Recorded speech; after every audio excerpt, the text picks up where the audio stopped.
Hello, everyone. Welcome to Divine Mercy Sunday. This is one of my favorite days of the year, and I'm going to tell you why. It's all about divine mercy, the divine mercy of God, how much He loves us, and how much He is ready to just pour His love into our hearts. And so, first of all, before we talk about today's readings, I want to recommend some books. To me, it's like there's an order, right? The best books you can read. First, the Bible, okay, which is full of different books, right?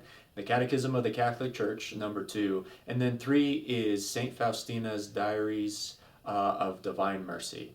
It's an absolutely stupendous work. Now, that third recommendation, the Saint Faustina's Diaries, that's my opinion. So some might have other recommendations, but it's just absolutely excellent. And if you've heard my vocation story, it has a lot to do with why I'm here and why I'm a priest.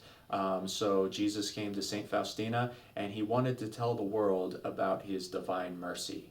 And so we can gain so much from this Sunday, learning about how much Jesus loves us, about the blood and water which is poured out from His Sacred Heart, and that's where that image comes from. That famous image of Jesus touching His heart, and you see the red and blue rays that are coming out. That's of course representing the Eucharist, and also representing the waters of baptism. So there's so much to be said for that, but please attend a Divine Mercy Mass and a Divine Mercy service somewhere. Hopefully there's confessions going on. Hopefully there's the Divine Mercy Chaplet. Jesus gave the chaplet to Saint Faustina to pray for the world, for the sake of His sorrowful passion. Have mercy on us and on the whole world. Jesus just is doing everything that He can for us to know His love and mercy, and to get us to heaven so that we can be with Him forever. And this mercy is almost scandalous. We just don't understand it. Okay, so many people think I'm out of the club or something. Like I've done something so terrible, or no, not me. If someone would just know me, they would know that I'm no good or something like that. And that's a lie from the devil, first of all. And I'll tell you why, and it's in today's gospel. The gospel today, the disciples are sitting in the upper room, the same place where they had the Last Supper, and they're afraid. They're afraid because they think they're next. Jesus has just been crucified. They're clearly associated with Him, and also deep down inside they're broken because they've betrayed Jesus. Remember, it wasn't just Judas. Everyone ran away from Jesus. Okay, everyone, when things got tough, the same people are like, no, we're going to die for you. They ran. And so they're just cowering. They're essentially waiting to be executed. And the doors are closed, and guess who shows up? Jesus shows up. And so these are the apostles. Jesus is there, and they must be thinking, uh-oh. Everything He said is true. This is the Son of God, and we've betrayed Him.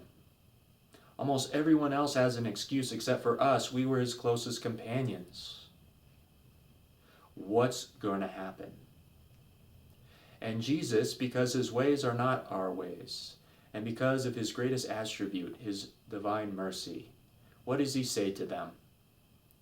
He says, peace be with you. That must have been the greatest relief anyone has ever felt in the history of the world, ever has or ever will feel. Peace be with you. To this day, when we start Mass, all the priests say, the Lord be with you. But if you ever go to a Mass with a bishop, he says, peace be with you.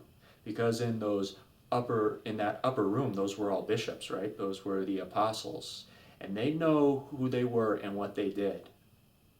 And yet Jesus comes to them and He says, peace be with you. So no matter what we've done in our lives, no matter how unqualified we think we are, we think somehow we were original and we did that one sin that somehow is unforgivable. Jesus has a message this Divine Mercy Sunday, and that's peace be with you. To go even further, Thomas wasn't there, and he says, I don't believe it. I don't believe it. How many of us have said, I don't believe it? No, it's too good to be true. I'm sorry, I will not believe until I see and I touch.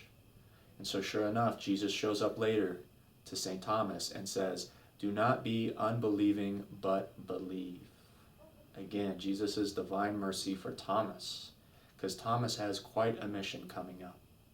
Tradition says he goes all the way to India, because Jesus has mercy on him and says, look, if you need to, then put your finger in the holes of my hands and in my side. Do not be unbelieving, but believe. And Thomas says, my Lord and my God. Jesus' mercy endures forever. That's the powerful message of our gospel today. So on this Divine Mercy Sunday, anything that you think is stopping you from being close to Jesus, give it to him and hear his words to you. Peace be with you. I hope you have a happy Divine Mercy Sunday. God bless.